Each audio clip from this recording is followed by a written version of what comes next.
Welcome to easy cooking Tamil. Hi friends, இன்றைக்கி நம்மளோட வீடியோவில் கொண்டைக்கடலை கிரேவி ரொம்ப டேஸ்ட்டாக எப்படி பண்ணுறது அப்படின்னு பார்க்கலாம். அதுக்கு முன்னாடி நம்மளோட சேனலில் நீங்கள் என்ன சப்ஸ்கிரைப் பண்ணலைன்னா ரெட் கலர் சப்ஸ்கிரைப் பட்டனை கிளிக் பண்ணி சப்ஸ்கிரைப் பண்ணுங்கள். கூடவே வேறு பெல் ஐக்கானையும் கிளிக் பண்ணிக்கோங்க. நாங்கள் அப்டேட் பண்ணுற வீடியோவை உடனுக்குடனே நோட்டிஃபிகேஷனில் தெரிஞ்சுக்கலாம். கொண்டைக்கடலை கிரேவி பண்ணுறதுக்கு என்னெல்லாம் தேவை அப்படின்னு பார்க்கலாம். நான் இன்றைக்கி 1 கப் கொண்டைக்கடலையை 6 மணி நேரத்துக்கு முன்னாடியே ஊற வச்சு 5 விசிலுக்கு வச்சு எடுத்துருக்கிறேன். இதுக்கு தேவையான அளவு உப்பு சேர்த்து வேக வச்சு எடுத்துக்கோங்க. ஒரு பெரிய வெங்காயம், அதையும் சின்ன சின்னதாக வெட்டி வச்சுருக்கிறேன். 2 தக்காளி, அதையும் சின்ன சின்னதாக கட் பண்ணி வச்சுக்கலாம். 1 டீஸ்பூன் இஞ்சி பூண்டு விழுது, 2 பச்சை மிளகாய், ஒரு பிரியாணி இலை, ஒரு பட்டை, ஒரு நட்சத்திர சோம்பு, 2 ஏலக்காய், 3 கிராம்பு, 1/4 டீஸ்பூன் ஜீரகம், 1/2 டீஸ்பூன் மிளகாய்த்தூள், 1 டீஸ்பூன் மல்லித்தூள், 1/4 டீஸ்பூன் ஜீரகத்தூள், 1/2 டீஸ்பூன் சிக்கன் மசாலா, 1/4 டீஸ்பூன் மஞ்சள் தூள், தேவையான அளவு உப்பு, கொஞ்சம் கருவேப்பிலை, கொஞ்சம் கொத்தமல்லி, கொஞ்சம் ஆயில். ஃபர்ஸ்ட் ஒரு பேனில் ஒரு 4 டீஸ்பூன் அளவுக்கு ஆயில் சேர்த்துக்கலாம். ஆயில் சூடானதும் அதில் பிரியாணி இலை, நட்சத்திர சோம்பு, பட்டை, 2 ஏலக்காய், கிராம்பு, இது எல்லாத்தையும் சேர்த்துட்டு இதை ஒரு வாட்டி எண்ணெயில் வறுத்துக்கலாம். அப்புறமா நம்ம வெட்டி வச்சுருக்கிற பெரிய வெங்காயத்தை உள்ளே சேர்த்துடலாம். பெரிய வெங்காயத்தை எண்ணெயில் ஒரு வாட்டி கிளறி விட்டுட்டு அப்புறமா வெங்காயம் வதங்கிறதுக்காக கொஞ்சமாக உப்பு சேர்த்துக்கலாம். வெங்காயம் கொஞ்சம் பொன்னிறம் ஆகிறது வரைக்கும் கிளறி விட்டுக்கோங்க.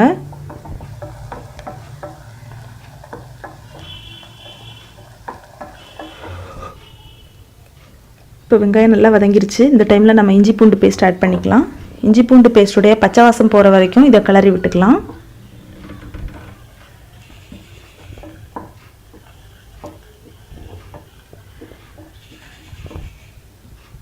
இஞ்சி பூண்டு பேஸ்ட்டோட பச்சை வாசம் போனதும் இதில் தக்காளி, பச்சை மிளகாய் 2 ஆட் பண்ணிவிட்டு நல்லா கலந்து விட்டுக்கலாம்.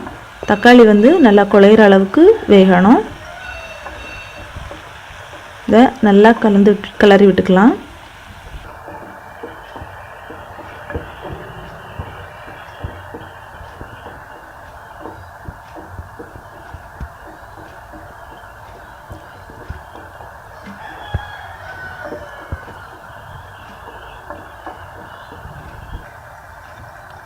இந்த மாதிரி கிளறி விட்டுட்டே இருங்க. இப்போ இதில் நம்ம எடுத்து வச்சுருந்த ஜீரகத்தை உள்ளே சேர்த்துடலாம்.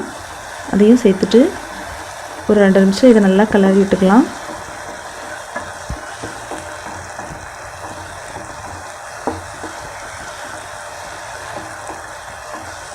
இந்த தக்காளியெல்லாம் வதங்கி வரும்போது அதிலிருந்து எண்ணெயெல்லாம் பிரிஞ்சு வரும். அது வரைக்கும் வதக்கிட்டு கருவேப்பிலை ஆட் பண்ணிக்கலாம்.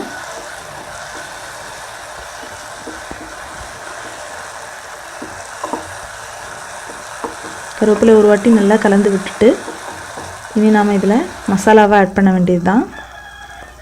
மிளகாய்த்தூள், மல்லித்தூள், மஞ்சள் தூள், ஜீரகத்தூள்,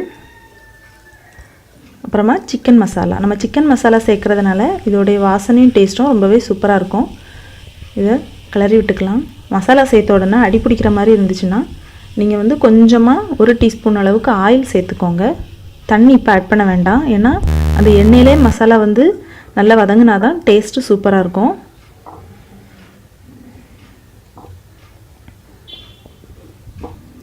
நல்லா வதக்கினோடனே இப்போ ஸ்டவ் ஆஃப் பண்ணிக்கலாம். இப்போ நம்ம வேக வச்சுருந்த கடலையில் 1 கை அளவு எடுத்து சேர்த்துட்டு கூடவே இதிலிருந்து ஒரு 2 டீஸ்பூன் அளவுக்கு மசாலாவையும் உள்ளே ஆட் பண்ணிக்கலாம். ஆட் பண்ணிவிட்டு இதை நம்ம அரைச்சி எடுத்துக்கலாம். ரொம்ப திக்காக இருக்கிற மாதிரி இருந்துச்சுன்னா கொஞ்சமாக தண்ணி தெளித்து அரைச்சி எடுத்துக்கோங்க.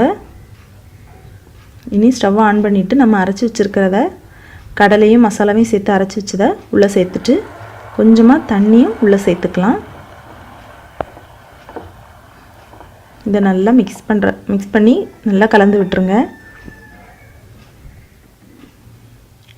இன்னும் ஒரு 1/4 கப் அளவு தண்ணி சேர்த்துக்கலாம். ஏன்னா நம்ம கடலையெல்லாம் அரைச்சி சேர்த்துருக்கிறதுனால ரொம்ப திக்காக தான் இருக்கும். அதனால் நம்ம ஒரு 1/4 கப் அளவு தண்ணி சேர்த்துக்கலாம். நல்லா கலந்து விட்டுட்டு நம்ம வேக வச்சுருந்தா கடலையை உள்ளே சேர்த்துடலாம்.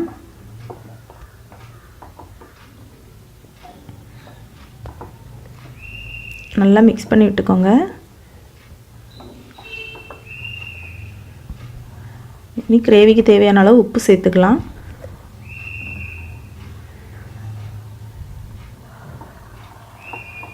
சேர்த்துட்டு மறுபடியும் நல்லா கலந்து விட்டுருக்கலாம். இப்போ நம்ம வெட்டி வச்சுருக்கிற கொத்தமல்லியை உள்ளே சேர்த்து ஒரு வாட்டி நல்லா மிக்ஸ் பண்ணி விட்டுட்டு ஸ்டவ்வை ஆஃப் பண்ணிட வேண்டியது தான். ஏன்னா நம்ம கடலையெல்லாம் வேக வச்சு எடுத்துருந்ததுனால ரொம்ப நேரம் வைக்கணும்னு வேண்டாம். நீங்கள் ரொம்ப நேரம் வைக்க தண்ணி வந்து ரொம்ப குறைஞ்சிட்டே இருக்கும். அப்போ இது வந்து ரொம்ப திக்காயிரும். பாருங்கள், அவ்வளோதான். நம்மளுடைய கொண்டைக்கடலை கிரேவி ரொம்ப சூப்பராக டேஸ்டியாக தயாராகிடுச்சு. இப்போ ஒரு தட்டுக்கு மாற்றிடலாம்.